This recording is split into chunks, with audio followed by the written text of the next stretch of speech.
Okay, then. So, good evening, everyone, and welcome to Resistance United Great Britain again.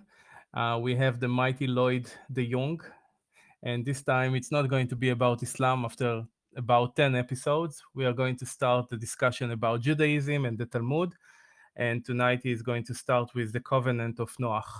So, Lloyd, as usual, the floor is yours, and thank you so much for coming and for what you're doing for us and for the world. Excellent, thank you. Let me see if I have a full screen option. You mind there is no full screen option. Okay. Good evening, everyone. Thanks for being here. So we've had, as I already said, about 10 episodes covering Islam, especially going through Islamic law. So we did not focus on the Quran and the Hadith. This was not the point of the discussion. We went through Islamic law, which is the final product of the understanding and interpretation of the Islamic sources like the Quran and the Hadith. And so we saw what is commonly known as the Sharia and the Fiqh. So we went through that in extreme detail, I think. And we also covered Islam's very intimate connections to the Nazis, their assistance to the Nazis in World War II, the very close parallels and ties with the Palestinians and the Nazis. And then, of course, we covered Islam's ties to the occult, something that is typically attributed and blamed upon the Jews, but at least one historical source says that the people that originally made this connection actually found Arabic script, thought it was Hebrew script, and then blamed the Jews as opposed to blaming the uh, the Arabs, the Muslims. And what they found was the Templars had access to various Islamic Gnostic sources. And of course, yes, we discussed Islamic Gnosticism. This is not something that Muslim scholars hide, but it's something that is not spoken about because Islam is and does explicitly claim to be within its Islamic law a Gnostic religion. Okay. However, tonight we're going to be talking about Judaism and the Old Testament. So we're going to be talking about the covenant of Noah. Now, various hysterical people will commonly use the Noahide laws. The Jews are going to eat your babies and drink their blood and enslave you under the covenant of Noah, right? This is a bunch of hysteria. I'll be talking about this in extreme detail tonight.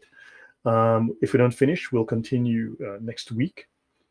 So we're going to be doing some historical work, but we're going to be going extensively through the Old Testament. Once I complete this discussion on the covenant of Noah, which gives an underlying understanding of the Old Testament exegesis by the old, from the Jewish perspective, and then we'll then have an understanding for moving deeper into the Talmud, because the Talmud obviously is derived from an understanding of the Torah. So we'll be going extensively through Torah, Old Testament, which are not necessarily synonymous. Okay, so to start with, I usually like to start with something that is of, something funny, something amusing. So I wrote this on a comment 2 years ago to someone who was making lots of comments. They were saying, "Oh, the Jews have so much money, and the this and the that and please don't blame the Arabs. They're just poor people living in caves. They have no political influence. They have no money. They're just to be pitied and send them your last dinar now." So I have an entire presentation which I will do on this channel in the near future, probably early next year, discussing Islamic money, because one of the rules, if you want to follow what someone's doing, follow the money. So we at some point will follow Islamic money, compare that to the spend of Israeli money, and see if maybe the Arabs are floating on a bunch of oil and have tons more money than Israel will ever hope to have in its wildest imaginations. And of course, the answer is yes, they do. They have tons more money than Israel will ever make. And so that puts paid to the idea that these poor Arabs living in caves. But anyway, and also their political connections. We'll see about those, because somehow that never goes discussed.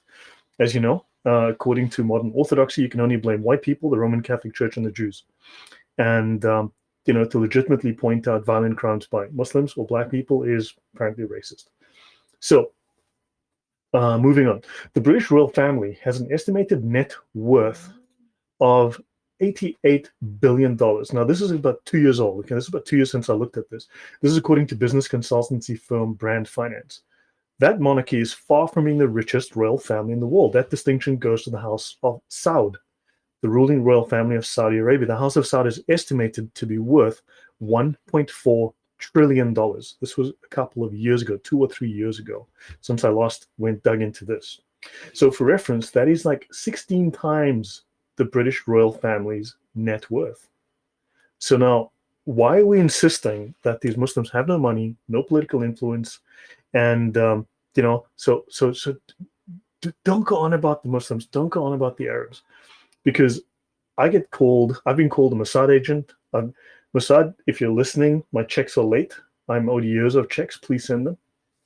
You know the address. Then, of course, I've been called a Roman Catholic.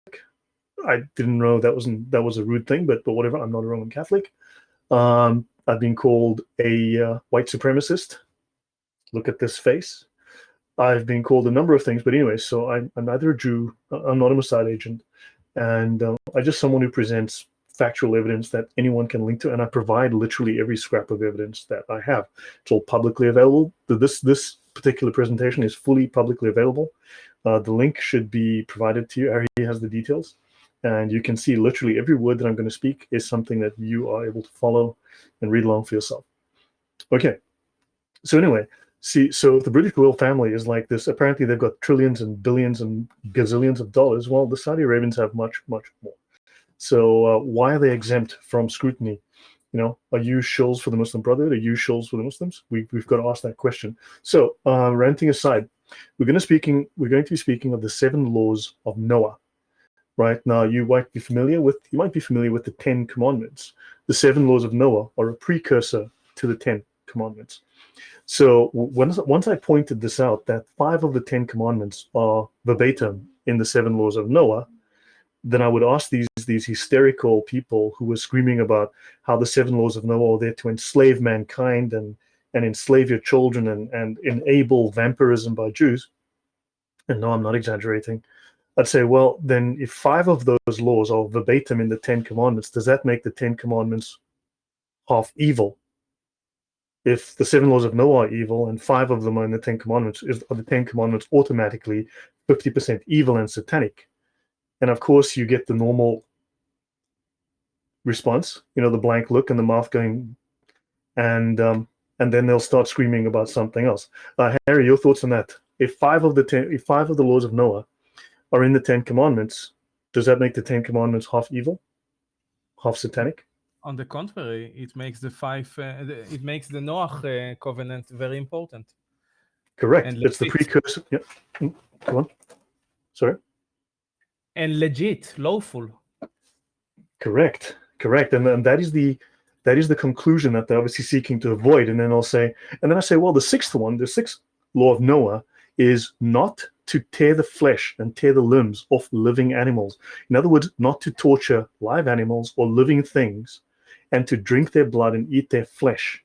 So not to rip an animal apart while it's alive and chew on its flesh raw and drink its blood. Now, I think we can all agree that that is pretty barbaric behavior. And I'll ask them, is that something that you're going to rail against? Because some of the laws of Noah are, thou shalt not steal, thou shalt not lie, thou shalt not commit murder, thou shalt not commit adultery. And I'll ask them, which of those laws do you object to, since they're in the laws of Noah, which are evil? Because the laws of Noah are evil, therefore thou shalt not murder must be evil. And then they'll look at me and they'll call me a racist. And then I'll say, well, okay, so the same rules on the 10 Commandments, are those evil and racist laws too? Just checking, asking for a friend. And of course, then they'll complain. Eventually, it's the last one, which says that mankind must establish courts of justice. Okay, and then they'll say it's the courts of justice they're going, but blah, blah. They've obviously never read St. Paul, they've never read the book of Romans. But moving on, so let's start with the 7 laws of Noah. This is simply God's covenant with Noah, right? So this is simply the covenant. God has made many covenants throughout the Old Testament. There's the New Covenant, there's the New Testament with Jesus in the New Testament. Then, of course, you've got the covenant with David, you've got the covenant with Abraham, you've got the covenant with Moses, you've got there are about 4 major covenants, 16 large covenants, I guess, and you've got numerous minor covenants. A covenant is an agreement, like a contract, but it's an agreement for a given time with a given person in a given geography, right? The laws of Noah, though, the covenant with Noah was a covenant with Noah at a given time, but it counts across all of the earth in this case. But we will get into all of that. So it's a legitimate understanding, it's a legitimate agreement between God and the human being, right? And of course, anyone who wants to try and make this out to be a satanic evil thing is obviously trying to undermine the Bible, and if they can undermine the Bible, they can undermine Christianity, undermine the Jews, and so on and so on. These are just people with their own agenda. So in Genesis 6, 5, verses 5 and 11 to 13, we read, "And God saw that the wickedness of man was great in the earth, and that every imagination of the thoughts in his heart was only evil continually." In 11, we have the earth was corrupt before God. The earth was filled with violence. So God looked upon the earth, and indeed it was corrupt. All flesh had corrupted their way on the earth. And God said to Noah, "The end of all flesh has come before me, for the earth is filled with violence through them. And behold, I will destroy them with the earth." So that's in the New King James Version. Now, the Ten Commandments were not given, and they were not written yet. So a logical question based on the hysteria that I've actually seen, and I'm not kidding about the hysteria, it's actually quite sad that people are talking about these laws are evil. Clearly, there was a law in effect. The Ten Commandments were not given to Moses yet. But clearly, God is saying that people have violated some kind of law. They violated some, call it natural law, if you will, but the people have violated some kind of law. So what laws had been broken that people were being judged at that time? So understand, there were laws in effect. Now, unfortunately, the book of Noah does have its vagaries. It's not entirely detailed. Of course, we don't have 4K footage. We don't have GoPro footage of the events. So what happened was the rabbis at the time, right, the scholars had to sit and think, now, had to do some exegesis. They had to try and do some extrapolation and some finding within other texts to try and imply, well, what actually is God talking about? What is explicit and what is implicit? Now, the existence of laws in the book of Genesis and Exodus is evident, though there is no formal record of their delivery. So when they have a matter, they come unto me, and I judge between one and another, and I do make them know the statutes of God and his laws. That's in Exodus 18, verse 16. So I make them know the statutes of God and his laws, but we don't have a record of these laws prior to the law of Moses. 1 John 3, 4, whoever committeth sin transgresseth also the law. For sin is the transgression of the law. But what law? You see, the question is what law specifically is being transgressed? In Romans 7:7, what shall we say then? Is the law sin? God forbid. Nay, I had not known sin but by the law, for I had not known lust, except the Lord said, thou shalt not covet. Now, clearly some sort of law is being violated, and it's the law that pointed out that this is wrong, because sometimes your conscience doesn't kick in. Sometimes, we don't realize we're making a mistake. So again, the question would be, the logical question is, what law is being broken? Numbers 15. One ordinance shall be both for you of the congregation and also for the stranger that sojourneth with you. Now, this would generally be assumed to mean you have the Jews. That's the congregation. Those are the people of God. And we can have that discussion or shouting match, whichever you want, about whether or not God still believes in the Jews. And then, of course, the stranger that sojourneth with you. This is generally exegeted by rabbis to mean Gentiles, non-Jews. Okay, and we can get into a shouting match over the meaning of Gentiles another time, but there will be plenty of opportunity for that, I assure you. And then, of course, I'll ask you if you work for the Muslim Brotherhood, because somehow you don't have a problem with the word kafir. Anyway, an ordinance forever in your generations, as ye are, so shall the stranger be before the Lord. So, as you are, so shall the stranger, that would be the Gentiles, the non-Jews. And one law and one manner shall be for you and for the stranger that sojourneth with you. So there shall be equal laws, okay, for you. So there's a certain set of laws that are common to both groups, right? The Jews are set apart within the Bible, but there's also a certain set of laws that are common to both. And again, one might think of this as natural law. Numbers 29:40. And Moses told the children of Israel according to all that the Lord commanded Moses. But this is prior to the Ten Commandments. So what did Moses tell the children of Israel according to all that the Lord commanded Moses? But also what you have is that clearly, if you look at the Ten Commandments are a couple of slabs with 10 commandments or 10 statements, as they would be in the Hebrew. And God could have said, hey, look, Moses, here's a couple of slabs. I've chiseled this out. It took me all of like 8 minutes, and down you go. But Moses did spend 40 days up on Mount Sinai. Okay, so now, is God just a really slow writer? Does God chisel very, very slowly? Or besides these 10 fundamental laws that were given to Moses, did they have lengthy discussions of numerous things that form the basis for tradition, like the 613 mitzvot, right? The additional laws that are found within the Torah, right? So now the flood proves that the cataclysm did not solve the problems that resides in the hearts of men, right? Even though all men were killed, people again reverted to their evil ways, right? So, but this means that the entire world had been so sinful that God decided to start over with a fresh start, but he also had a fresh approach. Okay, so now we've got Noah's story. Noah was a righteous man, and his attitude and conduct becomes our practical human example and spiritual guide. So I'm not trying to do a religious sermon here. I'm attempting to provide an understanding of the religious implications, the moral implications, and at least what I think is a reasonable, factual, and an orthodox understanding of what is meant by these events and how these are interpreted. I'm not going to go into great depth. I am no theologian, but at least what I say has backing from very well respected theologians and within the general realm of the church. So now, of course, as some would say, the flood of our times is not one of water, but an overwhelming flood of deception combined with threats of violence against us. And I think this is very, very true. The author of this little piece here is John W. Rittenbaugh. I think these are very prophetic words. Okay, we are facing a flood. Okay, and this is a man-made flood of deception and threats of violence. I think we're all going through that right now. Who knew that the cure for a disease happens to be communism? I was not aware of that. So, okay, Noah was one of the patriarchs of the Bible. The question being, who is Noah? Or who was Noah? Noah remained faithful to God despite the corruption around him. He was the only righteous representative of humanity worthy of being saved from God's judgment. And he was warned to build an ark. The other people saved with him were his wife, his 3 sons, and their wives, 8 people in all.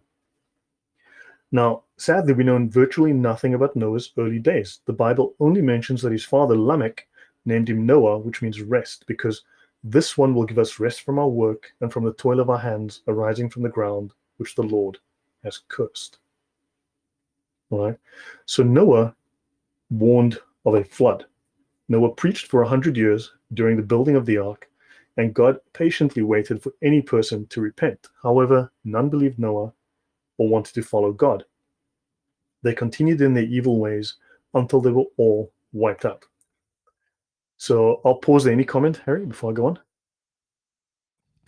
No, it's very clear. Would you like me to see if there are any Yeah, of questions, course, or maybe we should if there's continue? anything, yeah. Okay. Guys, any questions? If you Nathan do, has a question, yeah. yeah, Nathan has one.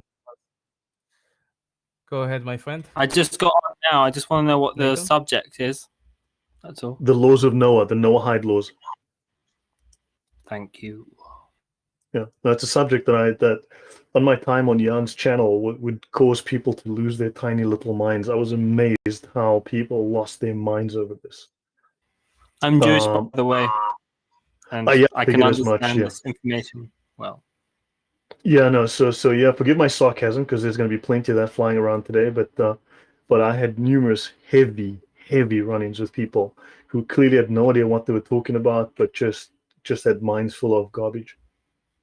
Okay, so now we need to get into context, the righteous and the wicked. Now we're talking about Lloyd, Cain. Yes? We have another question or comment, Sure, if I can. sure.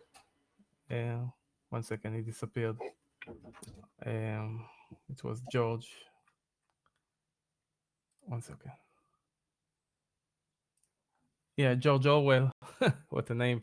You can go ahead. Go ahead, Lloyd. Sorry. All right. So now, the Bible describes there are 2 lines arising from what we might call our first parents, right? So after the flood, you've got, according to the biblical narrative, you've got Noah, right? And all of us are the descendants, the sons of Noah, right? So now you've got the Bible describes 2 lines arising from our first parents, Adam and Eve. Adam and Eve's first 2 sons had much more than the usual sibling rivalry. Abel was the righteous son who strived to please God. Cain grew jealous of Abel's favor with God and murdered him.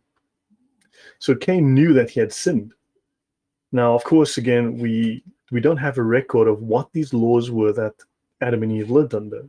Right? The Ten Commandments were not written yet. So what was the law? So clearly there was some kind of law, a known law, which a standard against which this could be judged and found to be wanting. So Cain knew that he had sinned. The children of Adam and Eve knew that sin was the breaking of God's law, else God would not have held them accountable. Cain was banished, and Seth, Eve's next son, continued the righteous line of Adam and Eve. And then for quite a while, the two lines never met, but they continued to live apart. However, eventually the righteous line, the sons of God, found the unrighteous lines of Cain, the daughters of men, to be beautiful and started marrying them. The result was that the godly line of Seth became morally corrupted through the influence of their ungodly wives, which is why the Bible warns against being unequally yoked. The Lord saw how great man's wickedness on the earth had become, and that every inclination of the thoughts of his heart was only evil. That's Genesis 6:5. It also says in 2 Corinthians 6:14, do not be bound together, unequally yoked with unbelievers. For what partnership have righteousness and lawlessness? What fellowship has light with darkness? Right, so that's a New Testament sort of paraphrase of this, right? And the original Greek word translated bound together or unequally yoked is heterozygeo, which is a compound word from blah, blah, blah, meaning opposed, okay? You cannot join things which are opposed, right? So in other words, if things are opposed, if you've got ideologies, ideas, moral systems, standards that are opposed, if they're pulling apart in different directions or they're clashing, then of course you cannot be joined to this. You need to be separated from it. You have to go on your own. You need to be joined with those things which are moving or pulling in the same direction, right? So in metaphorical terms, it refers to individuals being part of a team to accomplish some goal. This is like the crazy Democrats and the lame Republicans. I mean, they're clearly not on the same team anymore, right? They're definitely not on Team America. You've got the Democrats on Team USSR or whatever they're on, Team China. And of course, the lame duck Republicans. But moving on. One of the descendants of Cain, Lamech, bragged to his wife that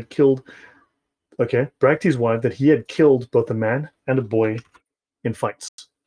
The corruption of mankind became so great that the thoughts of his heart was only evil. However, human beings didn't stop at just thinking evil thoughts. They acted on those thoughts and filled the world with violence. So this was the background. This was the context that we've been given for the evil that was occurring. So Noah is known for righteousness within this context of the world, this evil, violent world. And the world had turned against God, so they turned against the moral law of God. However, Noah was not morally perfect. After the flood, Noah planted a vineyard, he made wine, he got drunk, and he passed out naked in his tent. Okay? Now, like all other believers, by the way, this is I guess it's a little bit of a one-off. And I know it annoys people and it frustrates people, but I may as well just push this button again. Martin Luther, I keep hearing from Protestants, and I'm a Protestant. I grew up Protestant in the Anglican Church, as I said before, right? They say that Martin Luther did evil and Martin Luther did wrong and Martin Luther this and Martin Luther that. And it's interesting that there's so many times people are prefacing what Martin Luther, that he was evil and did wrong. And yet when I ask, well, give me specifics, what did he do wrong? Somehow this gets avoided. So, for those who want to tell me about that, please be more specific, because one day I'm going to be very specific and that's not going to work out well. So here you've got Noah making, I guess maybe this was a once-off. I don't know if he did this on a continuous basis. All right. But like all other believers, Noah's righteousness was the result of his faith in God. Now, he was not a perfect man, but he certainly was not an evil man. So not just the outward representation of the faith, which sometimes fails. So all others had abandoned their belief in God. Now, which means that there were certain things that he did wrong, which were forgivable, but there are certain things that he consistently did correctly, which obviously made him righteous. There were certain things about him that made him righteous. So Noah stood firm in faith, and he's recognized as one of the great examples of faith in the 11th chapter of the book of Hebrews, the great chapter on faith. By faith, Noah, being warned by God about things not yet seen, in reverence prepared an ark for the salvation of his household, by which he condemned the world and became an heir of the righteousness which is according to faith. Now, the Ark of Noah is a symbol for God's ultimate work, which can save everybody, right? So moving on from that, now, Christians and Jews recognize Noah as a great man of God, a righteous man, and he remained faithful to his calling, and he avoided lawlessness and corruption by following a God-given set of rules. So this is the genealogy of Noah. Noah was a righteous man, perfect in his generations. Noah walked with God. So we have from the Bible, he was a righteous man. He followed certain rules. He was righteous. What made him righteous, right? The earth was corrupt, but Noah was righteous. So now God said to Noah, I've decided to put an end to all flesh. The earth is filled with lawlessness. Now, these laws that Noah was following, this thing that made him righteous, right? The laws that Noah gets given are a set of laws for the children of Noah, right? Which refers to all of humanity, which was given to Noah after the flood. Well, to summarize, it's a promise from God to all mankind that he will never kill all life by flood again, right?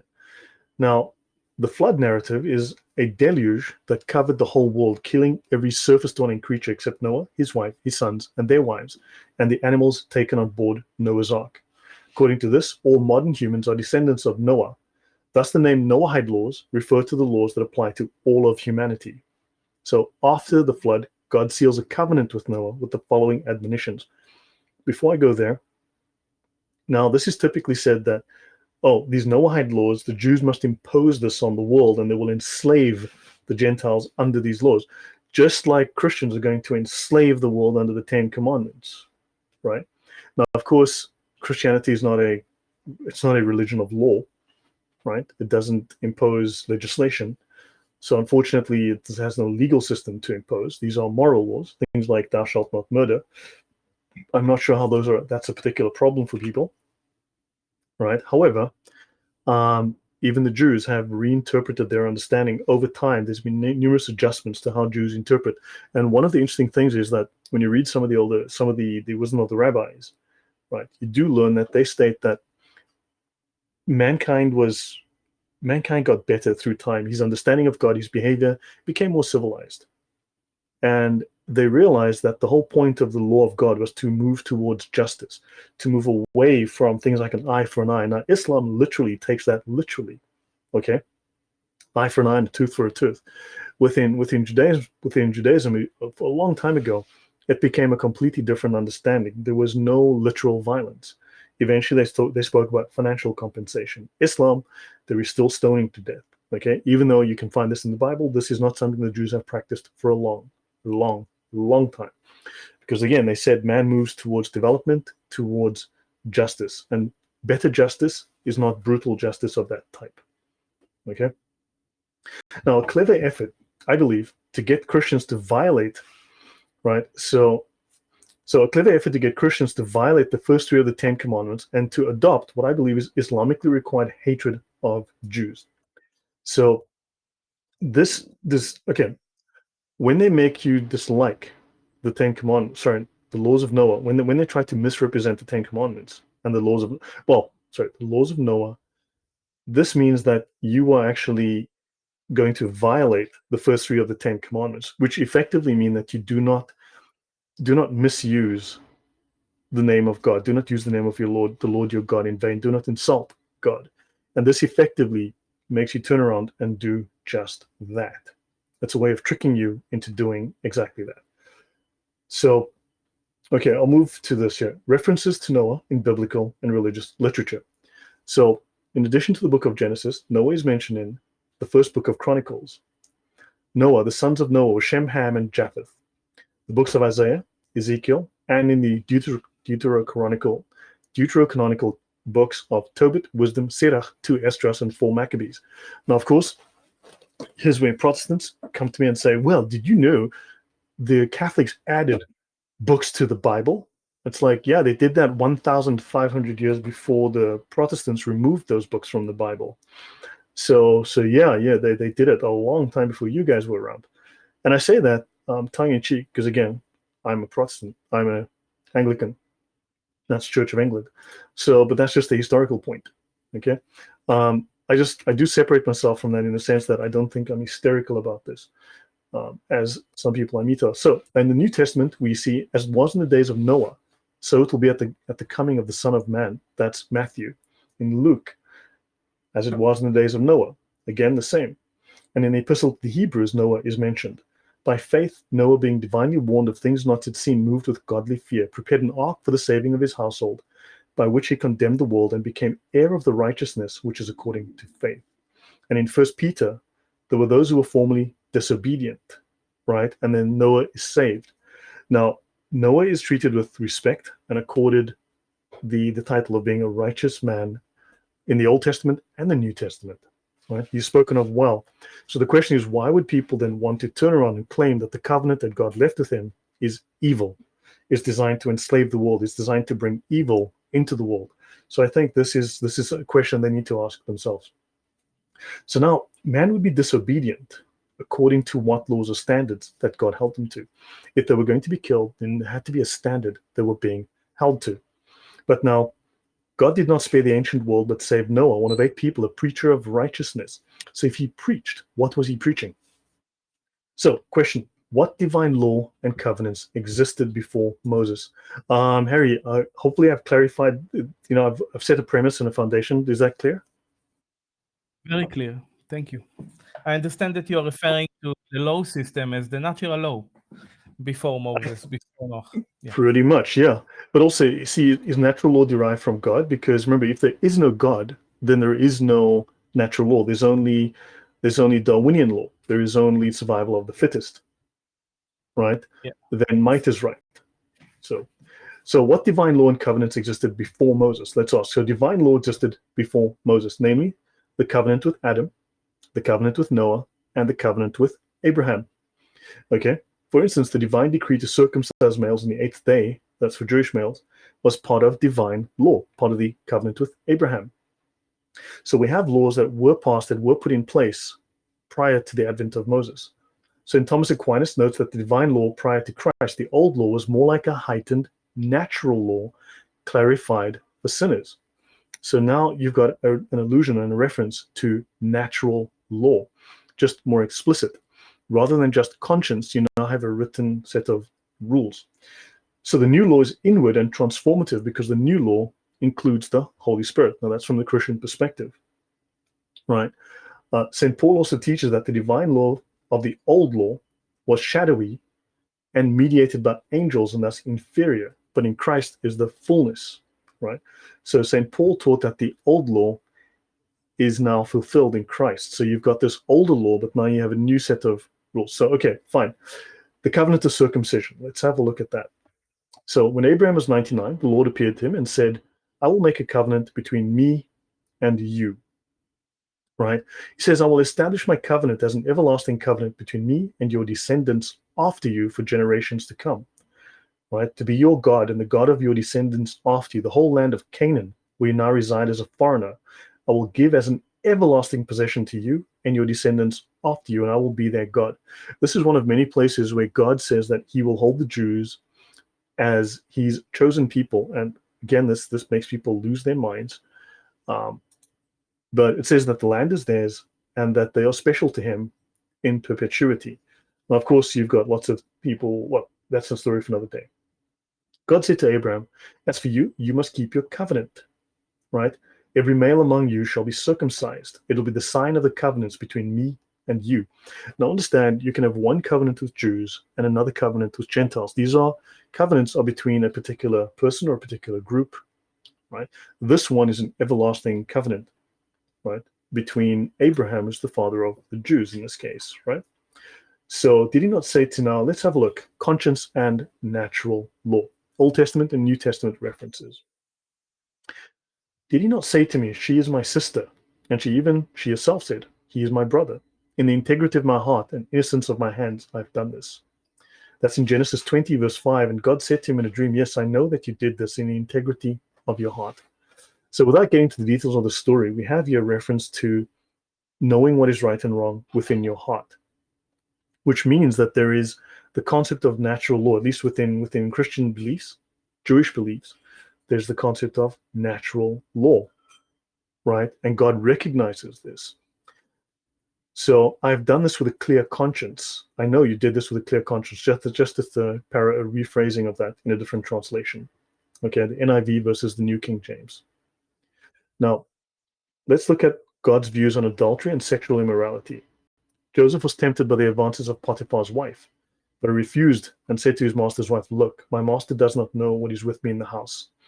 Right? There's no one greater in this house than I, nor has he kept back anything from me but you, because you are his wife. How then can I do this great wickedness and sin against God?"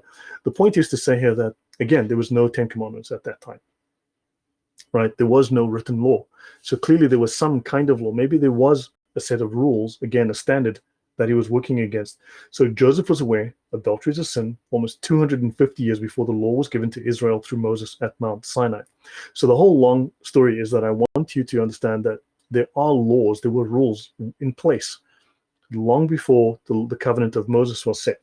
So clearly there are certain laws, and the 7 laws of Noah are the most explicit, clearest expression of these laws that God wants us to follow from long before the time of Moses.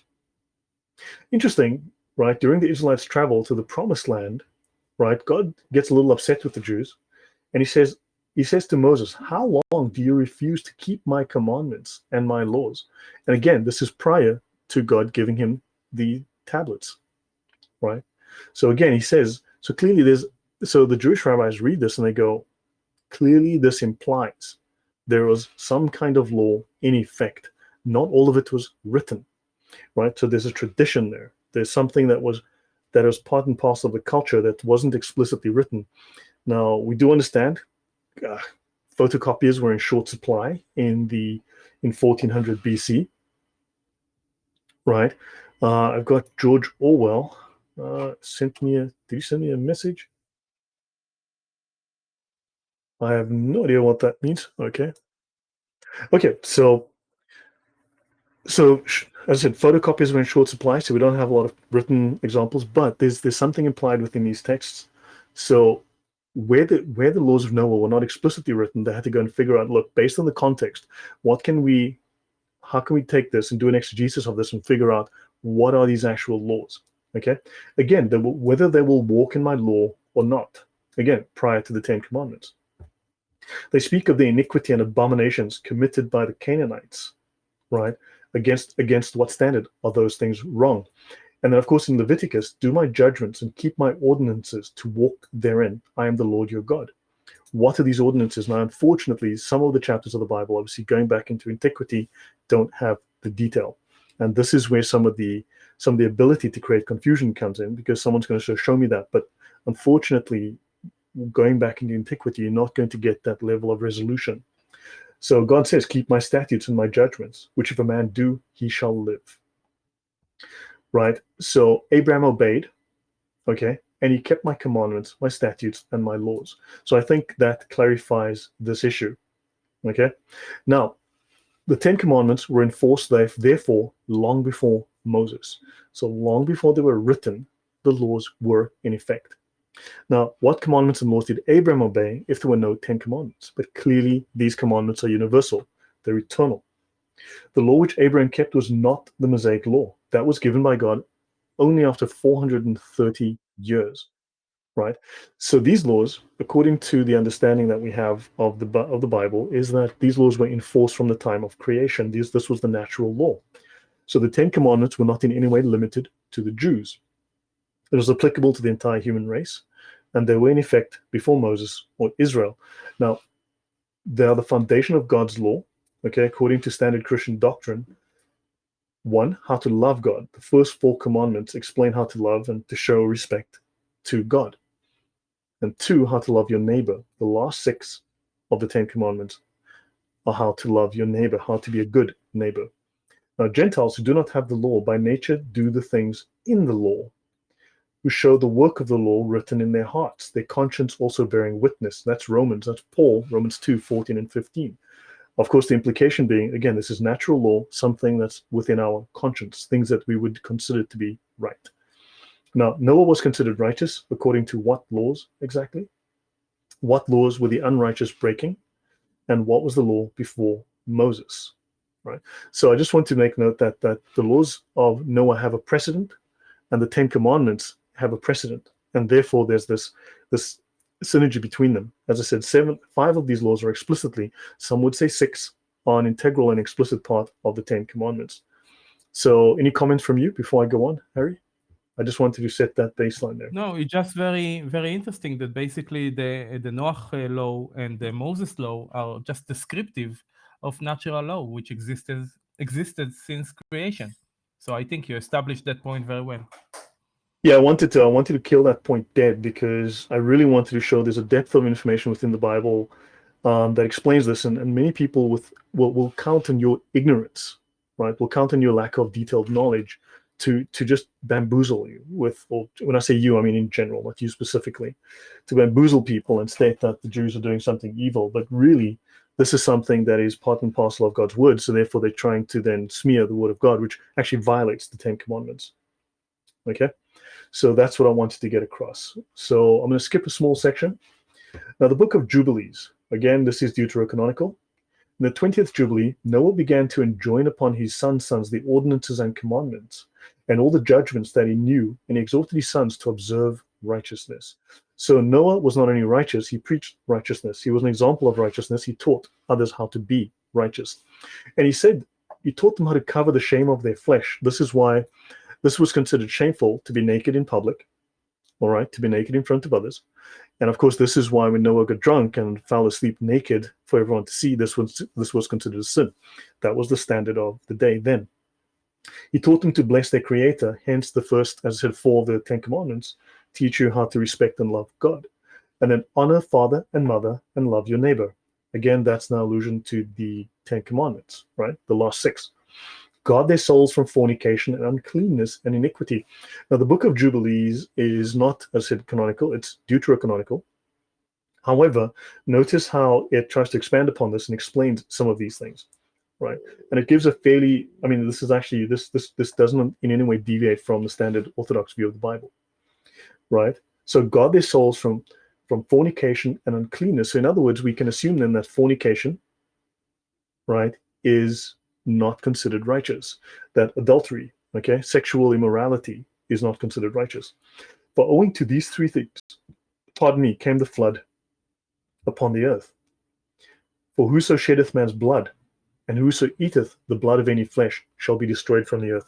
So now we're starting to get a bit more detail, okay? Those who shed blood.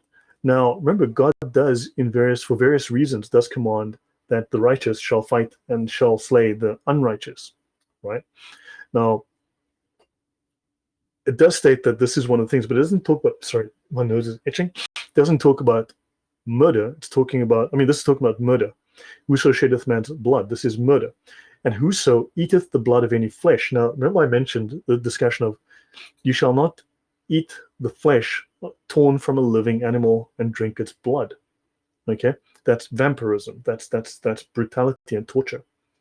Now, the Book of Jubilees is an ancient Jewish religious work of 50 chapters, considered canonical by the Ethiopian Orthodox Church, as well as by Beta Israel, the Ethiopian Jews, which is known as the Book of Division. Jubilees is considered one of the pseudepigrapha by Protestant, Roman Catholic, and Eastern Orthodox churches.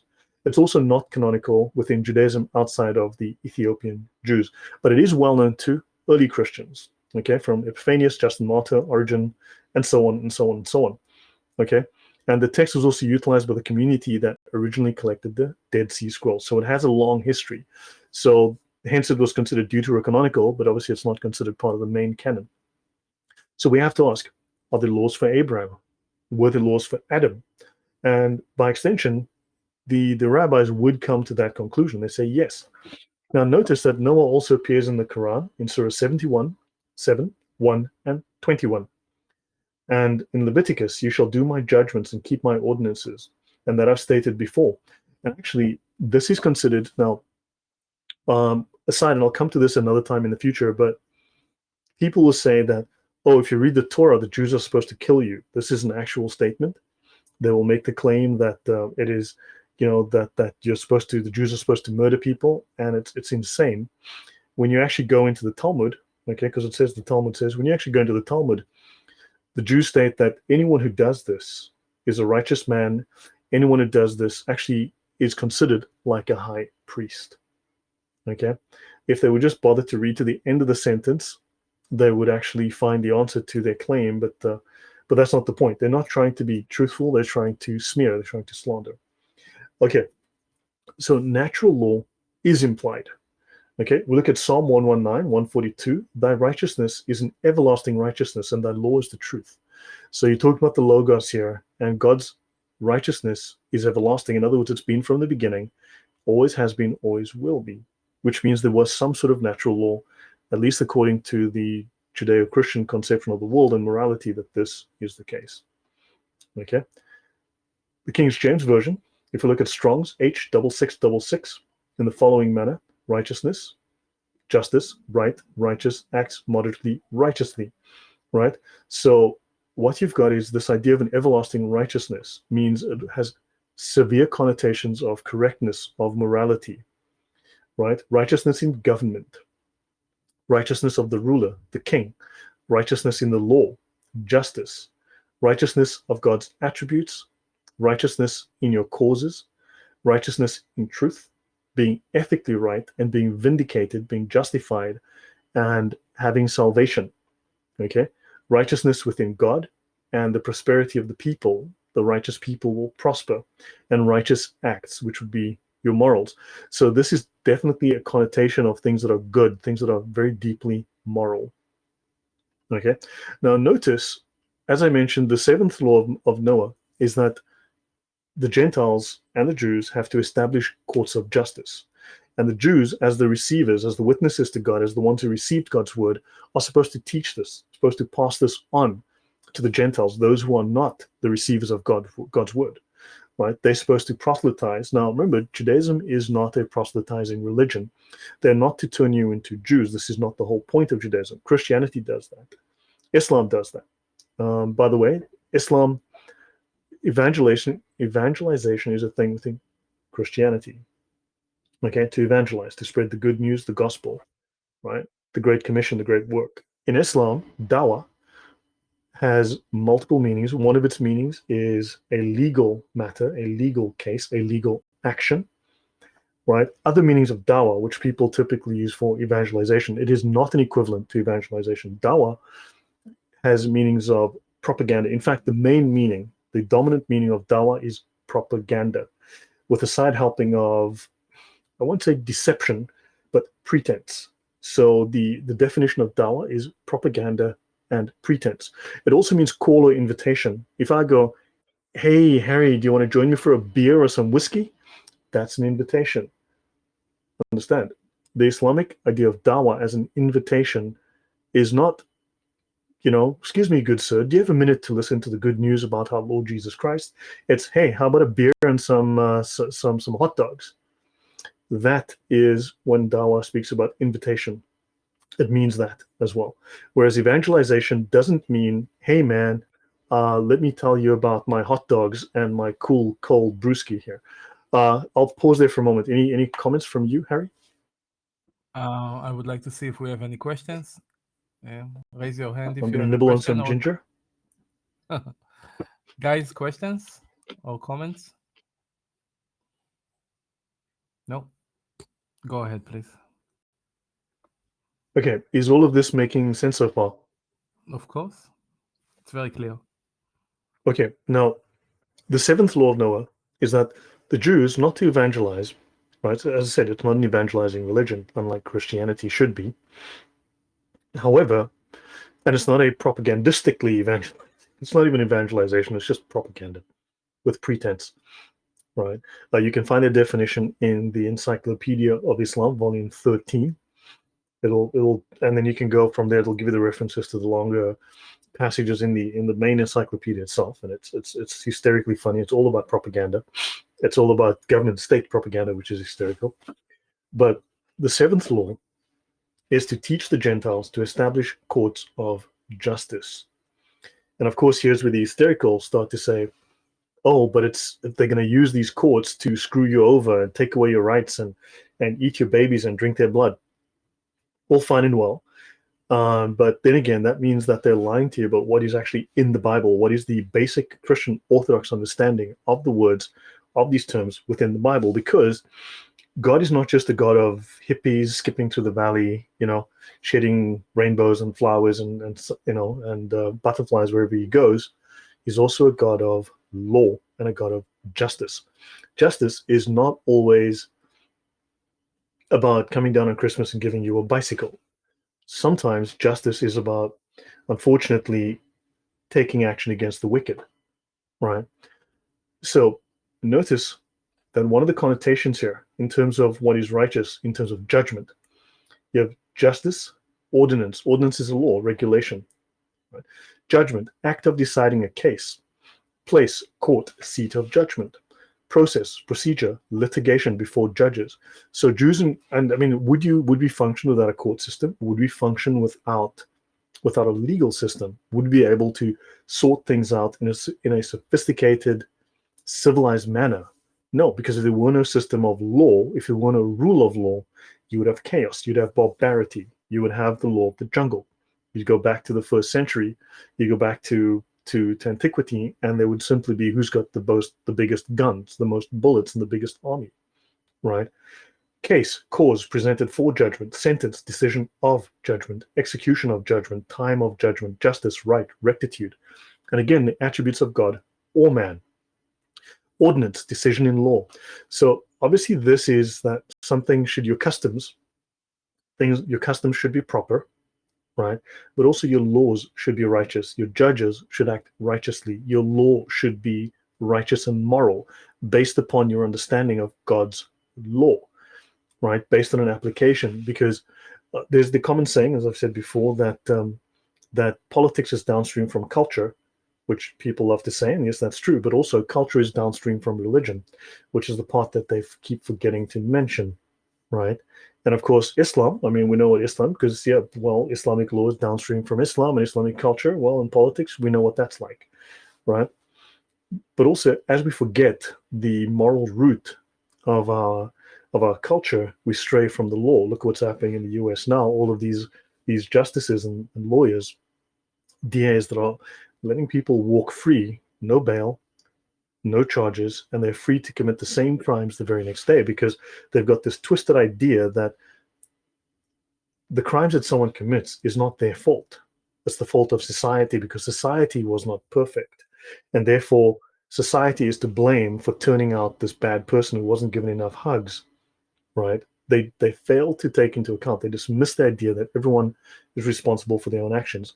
And of course, when there's no punishment, there's no boundary, there's no enforcement, you are simply rewarding people for bad behavior, and they will consistently escalate, because violent crimes, violence has one essential nature: it escalates. Lloyd, Yes, Harry? do you see a connection with what you just described again to the Gnostic philosophy?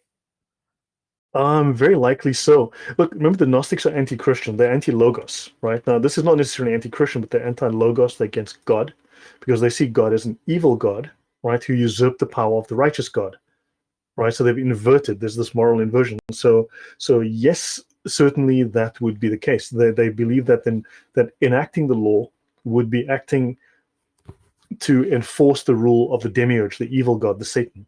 And they need to invert this, because, yes. So the short answer is yes. Thank Do you. you see that yourself? Yeah, I see that already. Okay. So yeah, I'm trying to really do this in detail to give people this context, that there's plenty of evidence. There's an overwhelming. When I do these presentations, there's so much material I have to leave out. It's incredible how much information I have to leave out, to try and summarize and simplify what I have. It's just the mountain of things that I leave out is so much more than what I actually include. So let's have a basic overview of the 7 laws. The 7 laws of Noah are biblical prohibitions from God against, 1, denying or cursing God. Now, of course, if the 7 laws of Noah are evil, then of course it should be good to deny God. It should be good to curse God. If you're one of those people in the chat who loves to call the 7 laws of Noah evil and satanic, I would love to hear you defend that. 2, worshiping idols. So do you recommend worshiping idols? 3, murder. Please stand up and explain how you are pro-murder. 4, adultery and sexual immorality. Well, I think we do understand. If you look at the Cuomo brothers, they are definitely for adultery and sexual immorality. For a start, theft. Okay, theft. I hope we all can agree that theft is wrong, except if you look at Democrat-run cities like Los Angeles and other places. Organized group theft is a thing now. Okay, and of course, God's against theft. Right? Does that clarify for you, Harry? I mean, if you look at what's happening in Democrat-run cities now.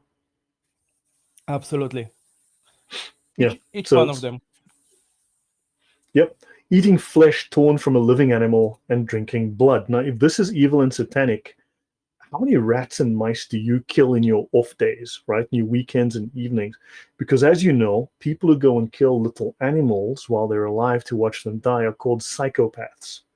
This is a known trait within psychopaths. So I guess, okay, if you're pro psychopathy, well, just let us know so we know to call someone to keep an eye on you, right? And the obligation to establish courts of justice. That's the final one. Now, notice God also wants justice because God is a God of justice. He's not just a God of giving you bicycles on Christmas. All right? He's also a God of justice. 6 of these laws are exegetically derived from Genesis, right? The book of Genesis. The 7th is the establishment of courts of justice. This is actually spoken of in the book of Romans under Paul. I will touch on that later. 5 of these laws are repeated in the 10 commandments. So 5 of these laws are word for word taken from the 10 commandments. 9 of the 10 commandments are repeated and renewed in the New Testament. Okay, so the commandments that are repeated and renewed in the New Testament are considered. So effectively, the New Testament, the New Commandment, Jesus comes down, right? And you've got the old laws now passed away. You have a new. He's fulfilled the law. The contract is done, right? This covenant is done. However, these moral laws are carried over. The only one which differs is, and it actually might appear later within the New Testament, if I recall, but as I recall, the thou shalt keep the Sabbath. Okay, this is not reinforced in the New Testament, right? So, and I don't think it's not that you shouldn't have a holy day. It's just we don't have to keep the Friday that was the Sabbath for the Jews, or we don't have to keep a particular day. Just have a day, but which day? That's that was cultural or something like that. I think that's the only difference. But 9 of the 10 are explicitly repeated and renewed in the New Testament, so that these laws carry over. Now, the New Testament does quote the Old Testament more than 855 times, because obviously the New Testament scholars were, with the exception of Luke, were all Jews, and therefore there were especially Paul, who was highly trained as a rabbinical student and was set to become the chief rabbi. So he was an expert in the Jewish law. So obviously he writes from that perspective. He understands that they grew up with what we call today the Old Testament, right? It's obviously the Torah, the Nevi'im, the Ketuvim, and so on. So the law and the prophets. He grew up with those scrolls, so he knew what was in them, right? And they applied these ideas. These moral laws were applied forward into the New Testament. Now, the covenant of Noah applies to all of humanity and all living creatures. Now, so that's this here, okay? Applies to all of humanity, right? These are not meant to be imposed at you by the barrel of a gun, okay? But I think someone not stealing my stuffs, I think that's a pretty good thing. I've had my stuff stolen. I did not enjoy it, okay? Yeah. So yeah, if you've ever had someone sleep with your girlfriend, you might or your wife, you might think that maybe adultery and sexual immorality aren't such a great thing when it happens to you. So let's all just keep it in the pants, right? So yeah. So anyway, so this applies to humanity and all living creatures. This would seem to me to be natural law. In this covenant, God promises never again to destroy all life on earth by flood. He creates the rainbow as the sign of this everlasting covenant. Tell me, what is the rainbow used for today, Harry? Men love, gay parades, fun. Gay parades, sexual immorality, kiddie fiddling. We all know it's all going towards kiddie fiddling in a big way. So yeah, so this is, understand, this is a religious law. This is a religious war. It's a moral war. these people may claim to be secular. They may claim not to believe in God, but they're very, very, very, very busy undermining God. They're very, very busy specifically attacking the law of God, even the basic laws, the most basic fundamentals of what we would consider just natural law. The rainbow has even been corrupted. It's been co-opted. And yeah, we have to realize these people are at war. And maybe in the background, they actually look, because often you've got a huge group of followers and you've got a group of leaders who set the doctrine, who set the tone. That message filters down, and these people might be true believers. They might be nutcases, but they're true believers. And the thing is, look, whatever they believe doesn't have to be true. They just have to believe it. Okay? It doesn't have to be true. They just have to believe it. So, everlasting covenant between God and every living creature of all flesh that is on the earth. So, from Christian doctrine, right, this would be, and even in fact from a Jewish perspective, because this is within the Torah, right, this is a sign of the everlasting covenant between God and every living creature. So if you're going to say, but the Jews want this for everybody, well, blame God, because that was his doing, right? So now Yahweh gave a covenant to Moses, and that covenant contained three types of rules: moral, civil, and ceremonial. That's another Martin Luther thing I've got to get into one day. Man, I think about Martin Luther, I just want to punch the guy in the face.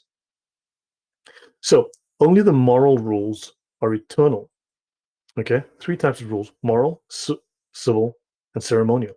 Only the moral rules are eternal.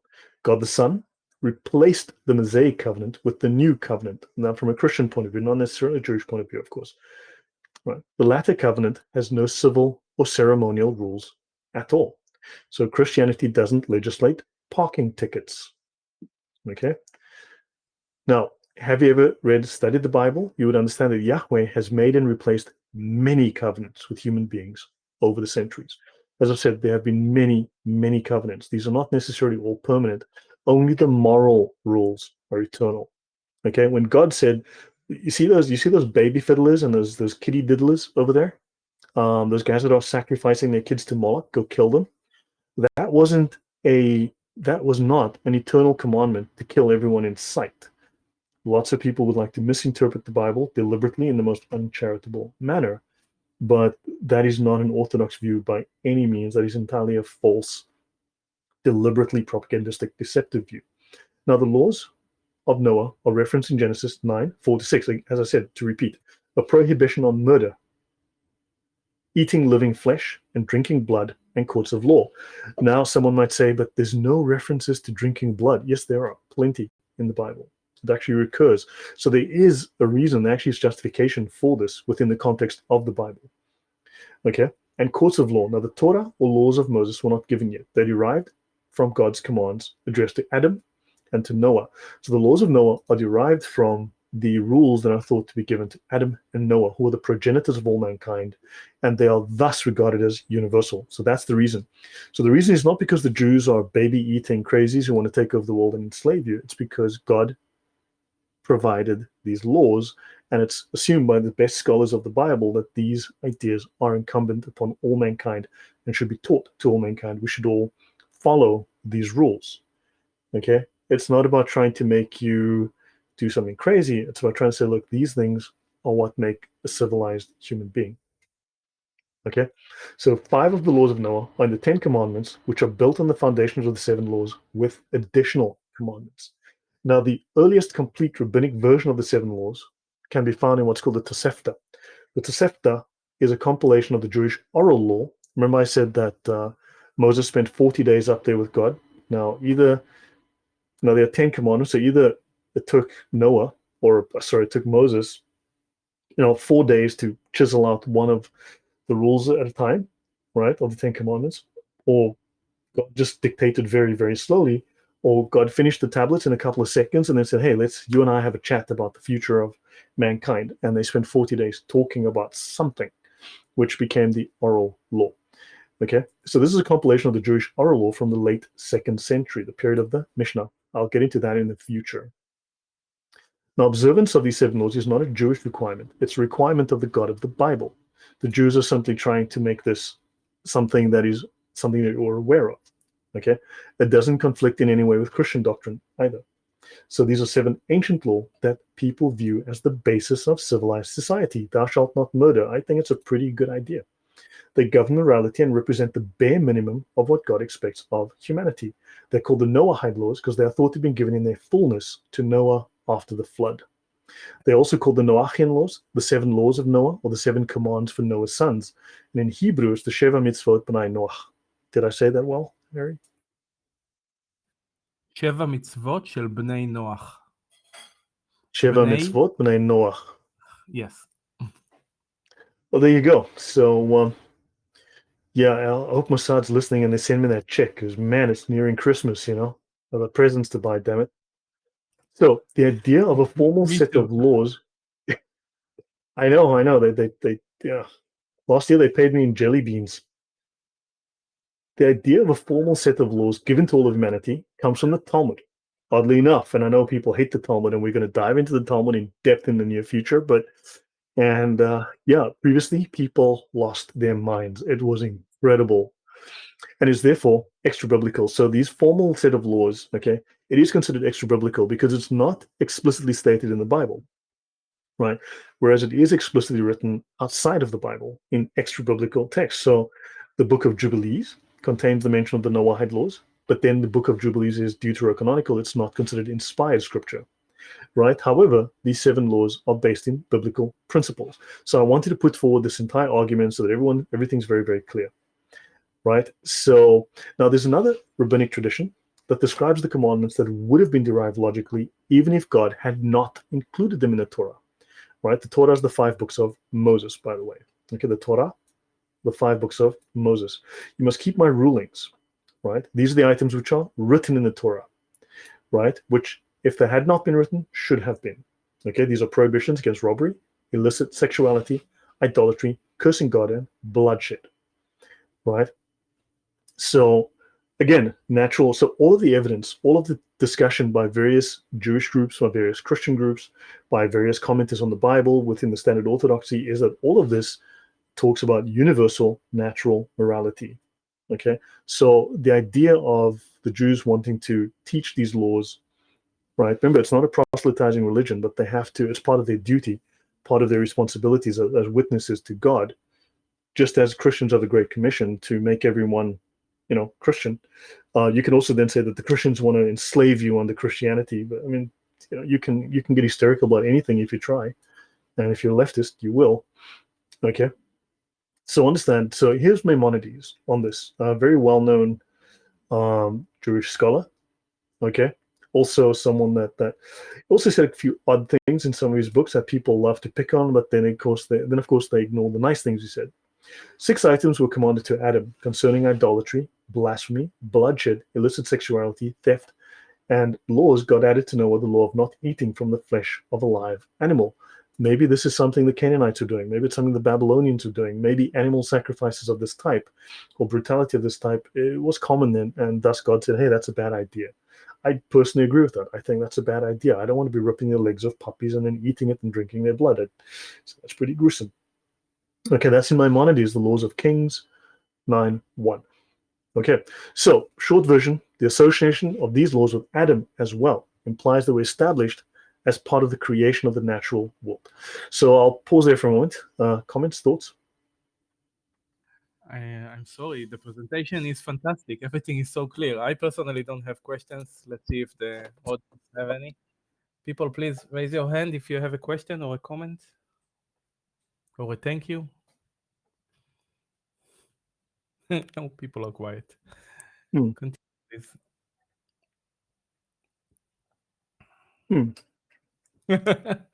Excuse me. Sorry.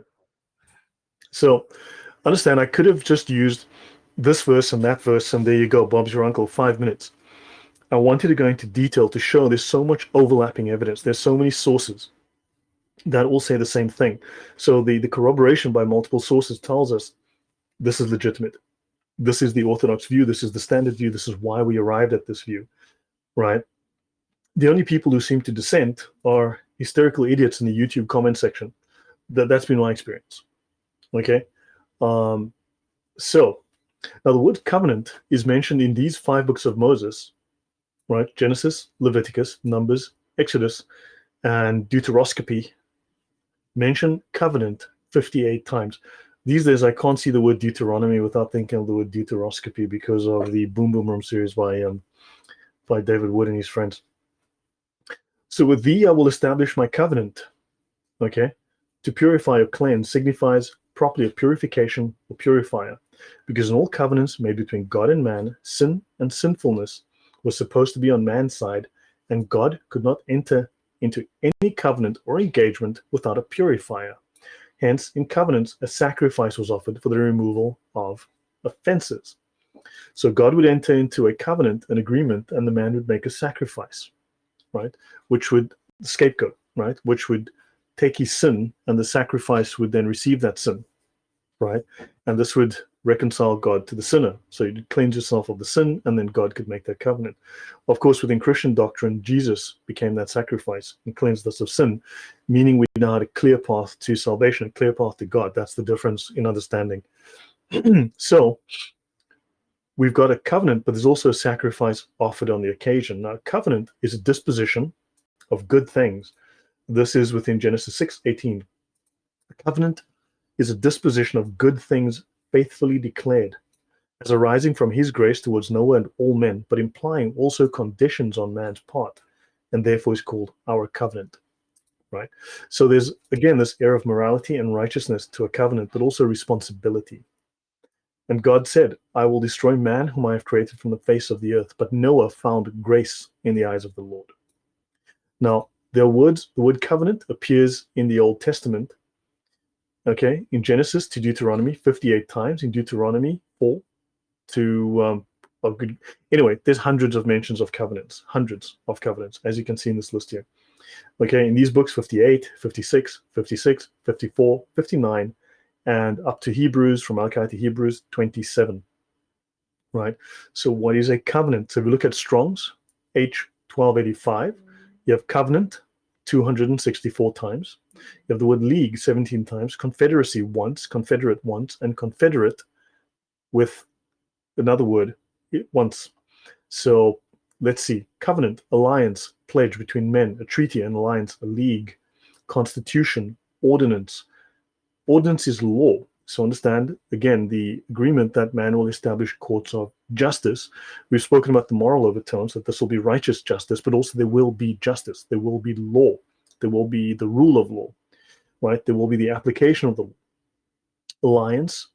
Alliance of friendship, alliance of marriage, okay? And then covenant, a design ordinance. So understand that's just a little bit of the background on the meaning of covenant, on the context of covenant. So now let's briefly speak about government, right? Covenant violations. Yeah. So from who needs government? Genesis 8:21. And when the Lord smelled the pleasing odor, the Lord said in his heart, I will never again curse the ground because of man, for the imagination of man's heart is evil from his youth. So Noah makes a covenant with God. He makes a sacrifice. The sacrifice is good, and therefore God forms an agreement. But of course, man doesn't keep his agreement because man is not perfect. Okay? So from here we learn, from this verse, we learn the fundamental reason why God makes covenants with men. Okay? The imagination of man's heart is evil. And so obviously we are taught that we are all sinners. We all fall short of the glory of God. We're not perfect. Of course, again, from a leftist perspective, they believe in the perfection of man. The Nazis believe in the perfection of man. The Sufis, the Muslims, believe in the perfection of man, right? And of course, whenever people pursue the perfect man to become like God, they commit evil. I mean, the communists believe in the perfection of man as well. In fact, the remaking of man in the image of man, not in the image of God. So again, all of these, what's interesting, many of these supposedly secular doctrines that do not believe in God, all of them actively and purposefully work against God. Very, very, very interesting. Right. And okay, no, I'm going to skip that piece. That's fine. So what about covenant violations? The decapitation concept is biblical. He shall be avenged. Exodus 21:20. Now, this is from Sepharia.org, which is a very interesting book. It's a website on the Talmud.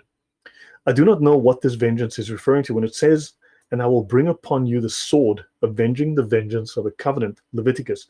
You must say that vengeance is decapitation by the sword. Ah, nose itching again. So Now, people talk about, but we're supposed to decapitate people. We're supposed to do things like this. We're supposed to do things like that. Okay, this is an old covenant. This is no longer a valid covenant. The Jews don't do this, and I will get into that in more detail. Christians don't do this because Christianity doesn't legislate law. A Christian who goes and decapitates people, that is not Christian doctrine. That is simply violence, and that is evil, and that is punishable by law under secular law, right? That is a violation of Christian doctrine. It is not following any kind of doctrine. And of course, you don't regularly see Jews running around on London Bridge, killing people, beheading people. That's something Muslims do because that's part of their law. They've retained this law. They've retained these barbaric aspects of the law. As I said, the Jews have, over the years, adapted and changed these things and always tried to move towards greater justice. That's part of the Jewish idea. We must move towards greater justice. We must move to being more civilized all the time. So the Jewish commentary relates to Leviticus. Okay, it says that the covenant violations must be avenged with the swords. However, the Jews write that it's not stabbing, and a quick beheading is the least cruel and painful way to go about it. Now that's an interesting comment. Okay, so they speak here of decapitation by the sword. So there's a bit of a historical story here. If you were a Gentile and you lived in Jewish-controlled lands, okay, you were living under Jewish law, and you committed a capital crime, as a Gentile, you were decapitated. That was the ancient understanding. Jews, within their own law, have 4 different punishments. Okay, this would be drowning, choking, burning, and stoning. Okay, beheading was not part of the Jewish punishment upon Jews. And of course, decapitation, being killed, this was normal. It's a normal part of capital law. It's been a normal capital punishment. It's been a normal part of the way that people conducted, the law throughout history. The reason that Jews chose beheading for Gentiles is that it is the quickest and the least cruel and the least painful way of killing someone who's committed a capital crime. The beheading was one swift stroke with a sword and done. Pardon me. Whereas, at least according to the old law, a Jew could be burned, which is incredibly painful and can take some time. A Jew can be stoned, which is incredibly painful and takes time. A Jew can be drowned, can be very long and unpleasant. And a Jew can be, what was the one I mentioned? Burned, stoned, beheaded, no, burned, stoned, drowned, and choked to death. Okay? So you'd have a rope around your neck and they would choke you to death. Understand, this was because Jews were held to a higher standard. They should hold themselves to a higher moral standard, at least in the understanding of the time. Now, the fact that it's historical doesn't mean that it's something that is valid today. It is as the sages taught, it is written with regards to the sentencing of murderers, and these shall be for you a statute of justice for your generations in all your dwelling places. That's in Numbers, from which we learn that the mitzvah to establish a Sanhedrin is in effect both in Israel and outside Israel. So this is their understanding of Numbers 35:29. So the Jews now within the Talmud are making an understanding that a Sanhedrin, a council, right, is required for the Jews. And also they already understand that laws and an establishment of courts of justice must be established outside. Now, obviously, people are going to utilize the most uncharitable understanding of this, right? Which is very, very typical anyway. But I've discussed that already. So yeah, so this is how this is interpreted. I wanted to bring that up because it's relevant, okay, within courts of justice, because this is something that is utilized to try and smear the idea. Because look, courts of justice, I think the rule of law is necessary. The rule of law should be righteous. It should be something based on good natural law, should be something based on law that is moral, right? And of course, when things go wrong, you can't say, well, when they are, justice on its own is not bad. If someone murders my friends, I want justice, right? If someone murders my wife, I want justice. If someone kills my child, I want justice. Law on its own, justice, courts, they're not bad in and of themselves.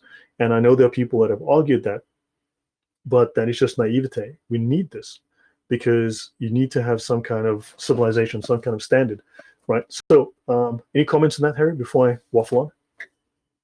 I actually have a different question, if I may, about the same subject. Like, what's the orbital velocity of the moon? I don't know the answer to that. No, I don't understand what is why the opposition is so against the Noach 7. because we must hate the Jews at any cost, and even if we have to lose our tiny little minds. But there is absolutely nothing wrong with the 7 laws. See, that's where you're using logic. You see, you're confusing people with logic here. You see, the problem is you're confusing people with the facts, Harry. Don't confuse people with the facts. I apologize. I will not do it again. Okay, please continue. Yeah, so understand. I mean, so I'm trying to give a really, I haven't done this in like 2 years, right? I haven't really done this in depth for, well, maybe a year or more, but I mean, I haven't done this in depth for about 2 years now. So, but understand, there's nothing that as far as I can tell, and I'm looking through various sources now, obviously, people just have their own thing. So I'm trying to really, really tackle all of these concerns and issues and claims that people make and try to make sense of them to show that there's some kind of logical sense behind all of this. Now let's go back into Chabad, because as you know, they're as evil as the Roman Catholic Church. Okay? So a Gentile who worships false gods is liable, provided he worships them in an accepted manner. So there was actually religious tolerance within for Gentiles living under Jewish rule. And a Gentile is executed for every type of foreign worship which a Jewish court would consider worthy of capital punishment. However, a Gentile is not executed for a type of foreign worship which a Jewish court would not deem worthy of capital punishment. So they're saying here, look, there needs to be some moderation here, okay? Nevertheless, even though a Gentile will not be executed for these forms of worship, he is forbidden to engage in all of them. Okay, so rather prevention is better than cure. Fine. Okay, so that doesn't look like a bloodthirsty sect. Now, on this point, people then go, when I talk about the rule of law, they say, well, but the Jews are bloodthirsty, they want to kill everybody, and when they impose their law, they're going to murder you. Well, okay. The nation of Israel doesn't have capital punishment on its books. Israel, in 72 years of its existence, has only provided capital punishment to 2 people. One of those was a Nazi that had caught, okay, and that Nazi was tried and then hanged. And the other was a Jewish soldier, I believe, who was accused of, could have been treason or something, but it turned out they were mistaken. And his sentence was commuted posthumously, sadly. And so if a country is not bloodthirsty, right, it's not going to be applying capital punishment willy-nilly, and Israel does not do that, right? It clearly does not do that. It interprets these laws very, very differently today than 3,000 years ago, because you'll notice we're not living in 5,000 BC.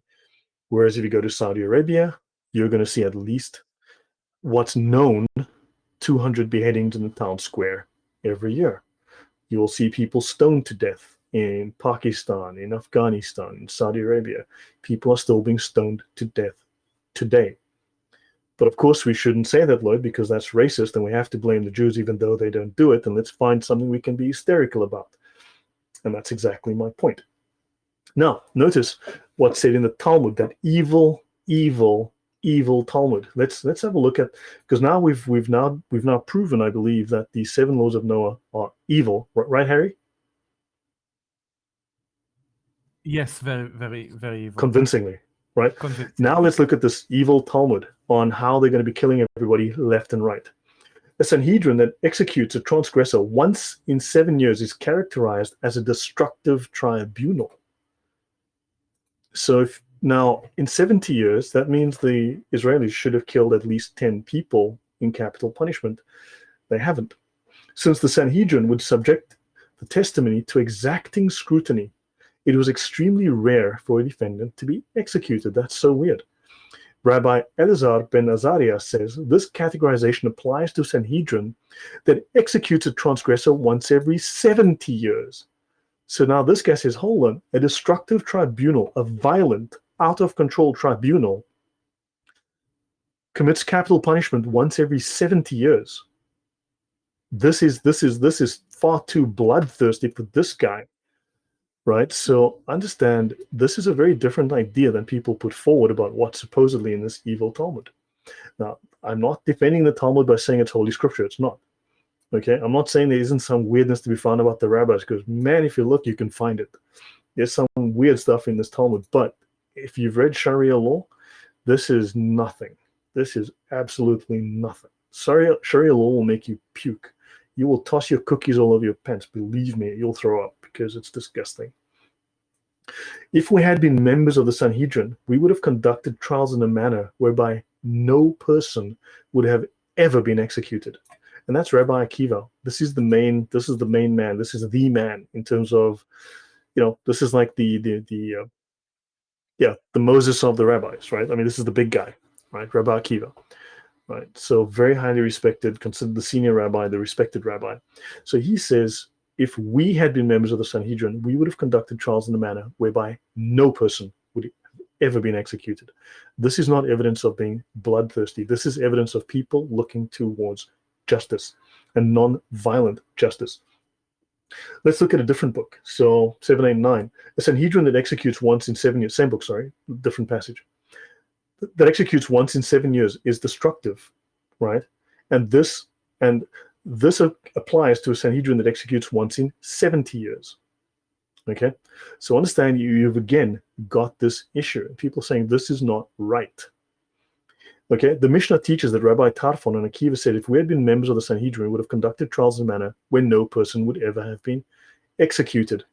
Okay, this is the original here. You can see within it's on Sefaria.org, Makot 7a, verse passage 10. Okay, so yeah. Now, of course, within the discussion, okay, of capital law within the Talmud. Now, there is a section on capital law being discussed within the Talmud, Sanhedrin 36b, right? It is very confusing to read. I've read it some time ago. It's been like 2-3 years since I've read it, so I cannot remember what's in there.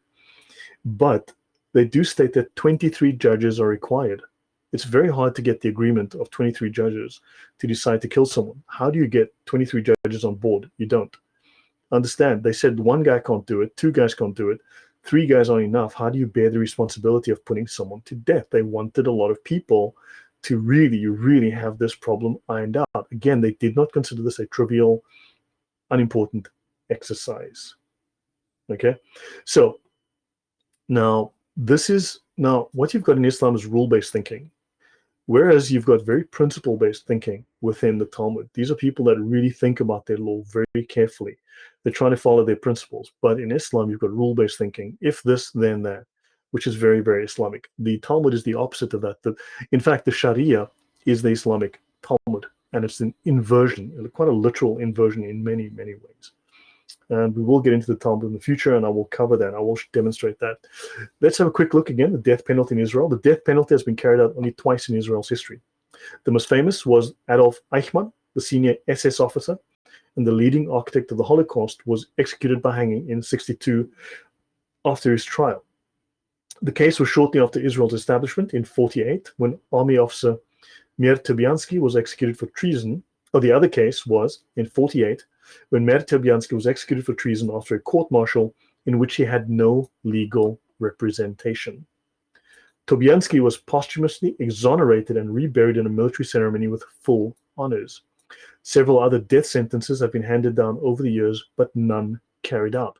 If you've got crazy, wild, bloodthirsty Israelis, then they simply are doing it very, very wrong. Current Israeli law allows for the death penalty under very limited circumstances. These include crimes related to Holocaust, which is unlikely today, and treason committed by a soldier during wartime. The Israeli Knesset voted in 1954 to abolish the death penalty for murder. Interesting. Okay, again, if they're murderous, bloodthirsty people, then it's odd that they did that. Technically, Palestinian terrorism is liable for capital punishment under Israeli law, but Israel has never executed a Palestinian terrorist convicted at trial. We've spoken about the Nazi Palestinians in the past. I don't want to rehash that now today, and I'll leave it at that. So can I drop this here now, and we pick this up again next week? I can take some questions, Harry. Would that be all right? Of course. Yeah. I'm not sure if we are going to have questions. The audiences are very quiet tonight. Yeah, I'm not sure if I'm boring them to death with too many facts, but but I really wanted to clarify this from every possible angle. No, I think the presentation is perfect. It's the best we can hope for. Naif wants to speak, so Sure. Naif, go ahead. I just wanted to say, it's a lot to take in and to ask valid questions back when you're getting thrown this information. That's why we're quiet. That's why I'm quiet anyway. It's kind of, but it makes sense at the same time. And the references to natural law. Yeah, it's a very interesting, factual. Appreciate it. Am I going too fast? Because many people tell me that by the time that they've processed what I've just said, because it's so new, or just it goes against what they've been conditioned to believe all this time, I'm already 2 points further down the road, and they're trying to catch up. Is this, Yeah, I think that's my issue with it. But that's not your fault. That's my fault. But it's not too quick. It's just time to think, look into things, to be able to provide feedback and ask questions even. Right. Everything that I've said, this entire presentation that you're seeing now is publicly available. I've given the link to Harry, and you can go. I mean, everything you see here that I've done is available for everyone to go and review and check for themselves. None of this is I make it all publicly available. Yeah. I mean, so what have you learned from this, and what has changed about your views given what I've said today? What you said today, well, I'm not sure if anything's changed my views. I've learned a lot. I didn't know much about the Talmud, to be honest. I'm not, as I say, this is an education, so I can't always question. But the references back to natural law, and what you're getting at in terms of that in the first part of the presentation, I can relate to that a lot. And so I think I've learned a lot about Islam, and I've learned, so. Yeah, you will find there are distinct differences between the Talmudic law, and Islamic law. The differences are vast. It's insane what Sharia is like. So I think most of the polemic against the Talmud. Again, I'm not defending the Talmud. I'm not a Jew. I don't work for Mossad. Mossad, if you're listening, that check is late. It's nearly Christmas, guys. Okay. So where was I going with that? Is that people are trying to play on ignorance, right? Play on people's ignorance, convince them that the Jews are evil, the Talmud's evil, etc. I mean, there are certainly problems we can highlight, but for another day. But they're trying to turn people against natural law. They're trying to turn people against the law of God because they want to impose their own outside morality, their own communist morality, or whatever it is, right? So if they can make you think that this is evil, then of course they can make you do entirely stupid things, because you were rejecting God's 10 Commandments. I mean, as a Christian, I'm going to have to, obviously my bias is in favor of this. It's 10 Commandments. It seems pretty logical to me. Don't murder people. I'd say that's a fairly good idea. Don't steal things. I like my stuff. I worked hard for it. So yeah, but people are literally trying to invert your morality, and they may or may not be aware of what they do. Lloyd, I wonder, and I'm probably wrong about the premise, but because I'm not a specialist on the Bible, but if I'm not mistaken, Jesus himself criticized very harshly the Pharisees, and the Pharisees are the ones responsible for the Talmud. They are the leading rabbinical system. So that is true. So he basically considered them as like the devil's children or something like that. So yeah, look, the thing is, I don't want to get into that without having references in front of me, because what I do find is that sometimes the argument was very specific. It was pointed at a particular group, right? It wasn't necessarily all those Israelis must die. My name is Jesus, and you will all go to hell. Okay, because that is the approach that a lot of hysterical people want to bring, right? That's the perspective a lot of people want to bring. Whereas many times the accusation is more focused on a specific group within a given context. Like he often speaks of the Sanhedrin. He says to the rulers, the leaders, calls them, or maybe those that are there to support them. He speaks to that group, not all of them, right? Because otherwise you'd be condemning the innocent, right?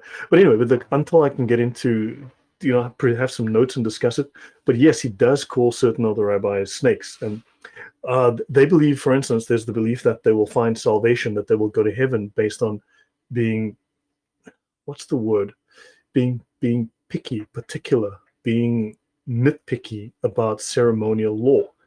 And he says the ceremonial law will not get you to heaven, right? like, for instance, the ceremonial law of washing your hands before having bread. And Jesus does. There is the discussion that the works of the law, right, which is considered the ceremony. Remember, there was the moral law, the civil law, and the ceremonial law. Now, some of these people were far too focused on the ceremonial law, thinking that this set them apart, made them righteous, and would earn them salvation. And he was, in many cases, stating that following this ceremonial law is not relevant. God doesn't care. Are you moral? Are you righteous? Your focus is in the wrong place. Does that help to at least answer some of that? Yes, very much. Are you going to speak about that in greater details in the future? That's a subject I would need to dig into a little bit. I mean, I have touched on it. For instance, I mean, but then again, this also comes back to this guy that I really, the more I read about him, the more I research him, the less I like him, Martin Luther. That actually does tie into that, because Paul discusses it, I think, in Romans 3, I can't remember the exact verse, 3:9, I'm not sure, where Paul says, we're saved by faith and not works. And Protestants, and again, I'm a Protestant, so whatever, where this is commonly said that you were saved by faith and not works, right? They paraphrase this or partially quote that, but that full sentence is, you're not saved by works of the law, right? Paul actually states works of the law, which would be ceremonial law, works of ceremonial law, because Paul's being actually very particular as an expert in Jewish law. Then if you look at the only other source, I have it in my notes, I'm not going to go there right now, okay? But the only other source of a discussion of the works of the law, which clarifies what they are, is in the Dead Sea Scrolls, which is in a particular scroll from the Essenes, where they write a letter, where the leader of the Essene group actually writes a letter to one of the senior people in Jerusalem, and he tells the Pharisees, he writes a letter to the senior Pharisee, and he says, you guys are doing the ceremonial law wrong. Let me clarify for you how to do it, you idiots. So this is the only other document from antiquity besides Paul's writings which discusses the works of the law, and they actually lay it out. So now we know that these are things like washing your hands before eating bread, and Jesus says this is so, and like you washed your hands, like how does that earn you righteousness? How does that earn you the kingdom of God? Right. So unfortunately, this is something that is a minefield, and I'd like to get my facts together before I speak in more depth on that. Does that help? Yes, of course. Any other questions, guys? Please raise your hand if you have a question. No, it seems like you will be able to go to sleep early tonight. I would just like to emphasize again that the presentation was incredible as usual. And I personally, like Naif said, I really like the connection you made to natural law. This is something we are researching in the group. It's very important for us. And you established the foundations very well. So thank you for that. You're very welcome. As I said, there's yeah. so much information that I had to exclude. It's just amazing the mountain that you leave out, because you just need to summarize somehow, Yes. Okay, so next week we are going to continue with Noach laws, or are we starting the I would Talmud? continue. I'd like to finish this. I'd like to actually go through this in depth, because I really want to clarify this. I want to go through, because I want to go into more detail on the correlation between the laws of Noah and the Ten Commandments in explicitly, and as you can see here, in deep detail. I also want to talk about older codes of law, because people says, well, the Babylonians actually had a code of law which involved, and there was stolen, whatever. Sorry, so basically I want to go through some older codes of law which shows that the Ten Commandments and the Jewish idea of the laws of Noah were far more advanced and very different to the laws, the codes of law, because God wouldn't have given the Jews this code of law if it existed already amongst the peoples, right, who God considered unrighteous. So clearly, this code was not, well, I mean, assuming you believe in God, assuming you believe in the Bible, of course, but this code did not exist, because you had a very different society then. And of course, this change, by introducing these laws, changed society. Okay, the Code of Hammurabi, no, it's not similar. People love to say that Jesus was based on earlier, nonsense. Okay, so anyway, so I want to go into a whole bunch of stuff. So detail the Ten Commandments, and then talk about the Ten Commandments, and of course the rabbinic, I wouldn't say rabbinic, but the Jewish, some of it's rabbinical, definitely. I mean, the rabbis don't only produce nonsense, right? So I want to go into some of the Jewish texts and within the Talmud and how they exegete even further the Ten Commandments, how they expand upon them. Like, for instance, so if we go to theft, okay, like people are familiar with do not steal. Okay, that's great. Do not steal, do not rob, do not overcharge. That is theft. See, this is now a deeper exegesis. Do not kidnap, do not move a landmark to confuse people, right? Do not use false weights and measurements. Like your scales must be accurate. So in all things you must be righteous, and do not covet. This is all considered theft, right? No incest, no bestiality, no homosexuality. And then, of course, eating flesh of living animals, prevention of animal cruelty. Do not eat an animal while it's alive. Understand, if the rabbis are crazy, wild, insane people, and probably some of them are, I've seen some weirdos on YouTube, that's for sure. But if in general they're crazy people, this is a very rational set of laws for having been produced by insane people. Now, justice, the one thing that, because once I've demolished the other 6 arguments, then they go, it's justice. And that's why I harped on that somewhat. Because the justice laws, the rabbis exegete this as you must be against bribery. There must be no favoritism. You must try to be impartial. You must not condemn the innocent.